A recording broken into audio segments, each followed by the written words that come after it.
So hello guys, आज हम लोग करेंगे टेस्ट नंबर 2। ठीक है, इससे पहले क्या पहला टेस्ट हम लोग कर चुके हैं। वेरी इंपॉर्टेंट क्वेश्चन है।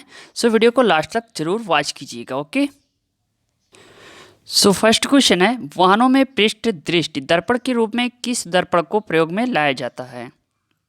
तो यहाँ पर राइट ऑप्शन होगा ऑप्शन बी, यानी उत्तल दर्पण इज राइट ऑप्शन। उत्तल दर्पण का प्रयोग वाहनों में पृष्ठ दृष्टि दर्पण के रूप में होता है, यानी उत्तल दर्पण में किसी वस्तु का बना प्रतिबिंब सदैव आभासी होता है। चलिए अगला क्वेश्चन है, निम्न में से किस एक में रजत नहीं होता? ठीक, तब यहाँ पे राइट ऑप्शन होगा ऑप्शन बी, यानी जर्मन सिल्वर। ये एक मिश्र धातु है, ये चांदी की तरह चमकदार होती है, इसलिए इसे जर्मन सिल्वर कहा जाता है। चलिए सो नेक्स्ट क्वेश्चन है, निम्नलिखित में से कौन सा एक ऐशत पुष्प कहलाता है? तो इसका राइट ऑप्शन होगा ऑप्शन सी, यानी जिंक ऑक्साइड इससे राइट ऑप्शन होगा। ठीक है, ऐशत पुष्प के नाम से हम जानते हैं, ये सफ़ेद पाउडर होता है, इसका उपयोग पिगमेंट, कॉस्मेटिक, ग्लॉस, स्याही इत्यादि बनाने में किया जाता है। चलिए अगला क्वेश्चन है, मिश्र धातु में किस पदार्थ के संयोग से स्टेनलेस स्टील अचुंबकीय हो जाता है? तो भैया राइट ऑप्शन होगा ऑप्शन बी, यानी क्रोमियम इससे राइट ऑप्शन होगा। सो नेक्स्ट क्वेश्चन है, निम्न में से कौन सा रासायनिक उर्वरक नहीं है? तो राइट ऑप्शन होगा ऑप्शन बी, यानी सोडियम सल्फेट के बारे में बात हो रही है। उर्वरक ऐसे रसायन होते हैं जो पेड़ पौधों की वृद्धि में सहायक होते हैं। पौधों के लिए 3 प्रमुख पोषक तत्व होते हैं, ठीक है, नाइट्रोजन, फास्फोरस और पोटेशियम, जबकि सोडियम सल्फेट का प्रयोग फोटोग्राफी के क्षेत्र में किया जाता है। वेरी इंपॉर्टेंट है NPK, जिसे हम नाम से जानते हैं। चलिए अगला क्वेश्चन है, प्लास्टिक से कौन सी गैस उत्पन्न होती है? चलिए इसका आंसर आप लोग कमेंट बॉक्स में दीजिए, प्लास्टिक से कौन सी गैस उत्पन्न होती है फ्रेंड। सो नेक्स्ट क्वेश्चन है, निम्नलिखित कथनों पर विचार कीजिए। कैफीन चाय तथा कॉफ़ी का संगठन है। कैफीन एक मूत्रवर्धक होता है। नंबर 2, मृत पेयों में सिट्रिक अम्ल का प्रयोग होता है। नंबर 3, स्कॉर्बिक अम्ल हड्डियों तथा दांतों के निर्मित होने के लिए आवश्यक है। नंबर 4, हमारे पोषण में स्कॉर्बिक अम्ल के लिए सिट्रिक अम्ल एक अच्छा प्रतिस्थापक है। तो देखिए यहाँ पे राइट ऑप्शन होगा ऑप्शन बी, यानी पहला, दूसरा और तीसरा। ठीक है, तो ये चौथा जो है वो सही नहीं है। चलिए अगला क्वेश्चन है, निम्न रासायनिकों पर विचार कीजिए। देखिए यहाँ पे जो राइट ऑप्शन होगा ऑप्शन सी होगा। ठीक है, पहला, दूसरा और चौथा ड्राई क्लीनिंग रासायनिकों के रूप में प्रयोग में लाया जाता है। ठीक, यहाँ पे तीसरा यानी सोडियम कार्बोनेट नहीं होगा। सो नेक्स्ट क्वेश्चन है, मनुष्य के अंगों में से कौन एक हानिकारक विकिरणों से सर्वाधिक सुप्रभाव है, सबसे ज़्यादा इफेक्ट पड़ता है? तो राइट ऑप्शन होगा ऑप्शन ए, यानी हमारी आँखों पर। चलिए अगला क्वेश्चन देखते हैं। कथन ए, यदि कोई व्यक्ति हरी सब्जी खाना बंद कर दे तो उसे रतौंधी हो जाएगी। कारण आर, उसमें विटामिन ए की कमी हो जाती है। अब बताइए यहाँ पे कौन सा ऑप्शन सही होगा? तो देखिए यहाँ पे राइट ऑप्शन होगा ऑप्शन ए। ठीक है, ए आर दोनों सही है एवं आर ए की सही व्याख्या करता है। सो नेक्स्ट क्वेश्चन है, दोषयुक्त वृक्क वाले व्यक्तियों के लिए अपोहन का उपयोग किया जाता है, इसमें निहित प्रक्रम है। तो राइट ऑप्शन है ऑप्शन बी, यानी प्रसरण। नोट करते चलिएगा, वेरी इंपॉर्टेंट क्वेश्चन है। सो नेक्स्ट क्वेश्चन है, एमनियोसेंटोसिस एक तरीका है जो बताता है। राइट ऑप्शन है ऑप्शन, यानी भ्रूण के लिंग को। चलिए अगला क्वेश्चन है, निम्न में से सही कथन का चयन कीजिए। देखिए यहां पे जो राइट ऑप्शन होगा option C. So next question है, निम्नलिखित में से कौन स्कर्वी रोग के इलाज में उपयोगी है? तो भैया यहाँ पे जो राइट ऑप्शन होगा ऑप्शन सी, यानी आंवला में, ठीक है, विटामिन सी सबसे ज़्यादा पाया जाता है। चलिए नेक्स्ट क्वेश्चन है, देखिए यहाँ पे सूची 1 एवं सूची 2, यहाँ पे राज्य है एवं पुरातात्विक स्मारक स्थल है। आपको बताना कौन सा ऑप्शन इसका सही होगा मैच करके। सो यहाँ पर राइट ऑप्शन होगा ऑप्शन सी, तीसरा, चौथा, पहला और दूसरा। सो नेक्स्ट क्वेश्चन है, इस अभिलेख में रुद्रदामन प्रथम की विभिन्न उपलब्धियां वर्णित हैं। तो भैया यहाँ पे जो राइट ऑप्शन होगा ऑप्शन है, यानी जूनागढ़ के बारे में बात हो रही है। काफी सुना होगा आपने, जूनागढ़ ही से राइट ऑप्शन होगा। चलिए अगला क्वेश्चन है, यहाँ पे देखिए सूची 1 एवं सूची 2 को आपको मैच करना, ठीक है। चलिए सोचिए समझिए और इसका आंसर दीजिए आप लोग फटाफट। सब राइट ऑप्शन होगा ऑप्शन सी, यानी ए का दूसरा, बी का तीसरा, सी का पहला, डी का चौथा, ठीक है। चलिए अगला क्वेश्चन है, प्राचीन नगर तक्षशिला किन दो नदियों के बीच स्थित था। तो यहाँ पर राइट ऑप्शन है ऑप्शन है, यानी सिंधु तथा झेलम।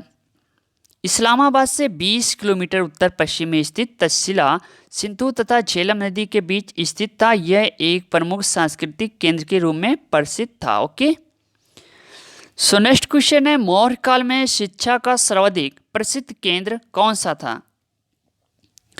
तो यहाँ पर राइट ऑप्शन होगा option C, Takshashila is the right option. चलिए अगला क्वेश्चन है, मुद्रा राक्षस नामक पुस्तक का लेखक कौन था। तो भैया इसका राइट ऑप्शन होगा ऑप्शन है, यानी विशाखा दत्त। किसी लोगों को इसका आंसर मालूम था कमेंट बॉक्स में हमें कमेंट करके बताइएगा। सो नेक्स्ट क्वेश्चन है, महात्मा बुद्ध का महापरिनिर्वाण कहाँ हुआ। तो राइट ऑप्शन है ऑप्शन सी, यानी Kushinagar is the right option. So next question है, गुलाम वंश का प्रथम शासक था। तो राइट ऑप्शन है ऑप्शन है कुतुबुद्दीन ऐबक गुलाम वंश का प्रथम शासक था। मोहम्मद गोरी की मृत्यु के बाद चूंकि उसका कोई पुत्र नहीं था, इसलिए लाहौर की जनता ने मोहम्मद गोरी के प्रतिनिधि कुतुबुद्दीन ऐबक को लाहौर का शासन करने का निमंत्रण दिया। ऐबक ने लाहौर पहुंचकर 1206 में अपना राज्याभिषेक किया था, ठीक है। तो डेट वेरी इंपॉर्टेंट है, 1206 में इसने क्या किया था, राज्याभिषेक किया था। ओके, चलिए सो नेक्स्ट क्वेश्चन है, आगरा में किसने इत्माउद्दौला का मकबरा बनवाया था। सो राइट ऑप्शन है ऑप्शन सी, नूर जहां के बारे में बात हो रही है। चलिए सो नेक्स्ट क्वेश्चन है, महमूद गजनबी के साथ भारत आने वाला प्रसिद्ध इतिहासकार कौन था। तो भैया राइट ऑप्शन होगा ऑप्शन बी, अल बरूनी। भारत में महमूद गजनबी के साथ आया। उसने तहकीकुल हिंद पुस्तक अरबी में लिखी, जिसमें 11वीं सदी के भारत की राजनीतिक एवं सामाजिक दशा का उल्लेख मिलता है, ठीक। सो नेक्स्ट क्वेश्चन है, खानवा के युद्ध में पराजित हुआ था। तो राइट ऑप्शन है ऑप्शन सी, राणा सांगा। सभी को मालूम होगा। चलिए सो नेक्स्ट क्वेश्चन है, भक्त तुकाराम किस मुगल सम्राट के समकालीन थे। तो यहाँ पर राइट ऑप्शन होगा ऑप्शन सी, यानी जहांगीर। अगला क्वेश्चन है, हल्दी घाटी का युद्ध कब हुआ था। तो देखिए यहाँ पे राइट ऑप्शन होगा ऑप्शन बी, 1576 में। वेरी इंपॉर्टेंट है। सो नेक्स्ट क्वेश्चन है, वर्ष 1857 के विद्रोह के पश्चात ब्रिटिश सरकार ने सिपाहियों का किन प्रांतों से चयन किया। तो राइट ऑप्शन होगा ऑप्शन सी, गोरखा, सिख एवं पंजाबी उत्तर प्रांत से चयन किया था, ठीक है। चलिए अगला क्वेश्चन देखते हैं, ट्रेड यूनियन आंदोलन के क्रांतिकारी चरण का समय था। राइट ऑप्शन है ऑप्शन बी, 1926 से 1939। ये डेट काफी इंपॉर्टेंट है, ठीक। सो नेक्स्ट क्वेश्चन है, राष्ट्रीय कांग्रेस से पूर्व सबसे प्रमुख संस्था थी। सो राइट ऑप्शन है option D, Indian association of Calcutta. Very important है, आप इसको अलग से भी नोट कर सकते हैं। चलिए सो नेक्स्ट क्वेश्चन है, फॉरवर्ड ब्लॉक के संस्थापक थे। तो राइट ऑप्शन है ऑप्शन डी, सुभाष चंद्र बोस, ठीक है। फॉरवर्ड ब्लॉक के संस्थापक से कब किया था, 1939 में। डेट वेरी इंपॉर्टेंट है, तो ये भी याद रखिएगा, 1939 में।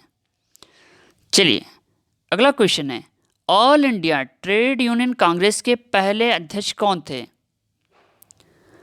तो राइट ऑप्शन है ऑप्शन सी, लाला लाजपत राय, ठीक। वर्ष 1920 में M.N. जोशी, जोसेफ बैप्टिस्ट तथा लाला लाजपत राय के प्रयासों से all India trade union Congress की स्थापना हुई।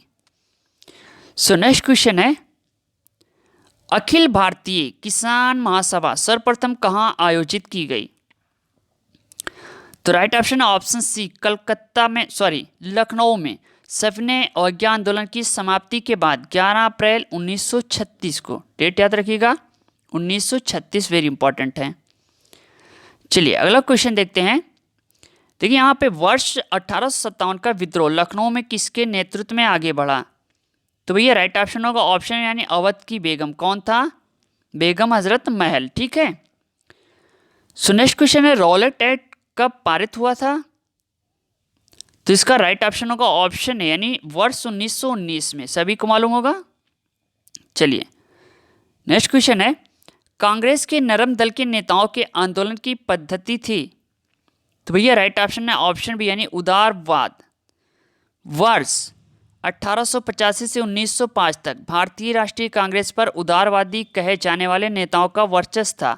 इन्हें उदारवादी या नरमपंथी भी कहा जाता था क्योंकि इनका लक्ष्य ब्रिटिश सरकार के प्रति निष्ठा करना तथा अपनी मांगों को प्रतिवेदनों, भाषणों और लेखों के माध्यम से सरकार के सम्मुख प्रस्तुत करना था। इस समय के मुख्य कांग्रेस जो नेता थे दादा भाई नौरोजी, गोपाल कृष्ण गोखले, सुरेंद्र नाथ बनर्जी, फिरोज शाह मेहता, दिनशा वाचा। ठीक है। चलिए सो नेक्स्ट क्वेश्चन है, शिक्षा में सुधार हेतु ब्रिटिश सरकार ने सैंडलर विश्वविद्यालय आयोग कब नियुक्त किया? तो राइट ऑप्शन है ऑप्शन बी यानी 1917 में। वेरी इंपॉर्टेंट है। चलिए अगला क्वेश्चन है, सम्राट शाह आलम द्वितीय ने ईस्ट इंडिया कंपनी को बंगाल, बिहार तथा उड़ीसा की दीवानी प्रदान की? तो राइट ऑप्शन है ऑप्शन यानी 12 अगस्त 1765 को। सो नेक्स्ट क्वेश्चन है, निम्नलिखित में से कौन सा एक युग्म सही सुमेलित नहीं है? तो राइट ऑप्शन है ऑप्शन बी, दक्षिण पूर्व रेलवे भुवनेश्वर। चलिए अगला क्वेश्चन देखते हैं, राजीव गांधी राष्ट्रीय युवा विकास संस्थान कौन से राज्य में स्थित है? तो राइट ऑप्शन है ऑप्शन यानी तमिलनाडु के बारे में बात हो रही है। चलिए अगला क्वेश्चन है,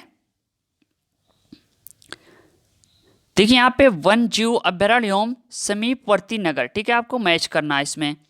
सो यहाँ पे राइट ऑप्शन होगा ऑप्शन सी, ए का चौथा, बी का दूसरा, सी का पांचवा और डी का पहला होगा। चलिए सो नेक्स्ट क्वेश्चन है, भारत का निम्नलिखित में से कौन सा प्राकृतिक बंदरगाह नहीं है? तो राइट ऑप्शन है ऑप्शन डी यानी चेन्नई। सो नेक्स्ट क्वेश्चन है, केरल के कई भागों की समुद्र तटीय बालू में निम्नलिखित में से कौन से पदार्थ पाए जाते हैं?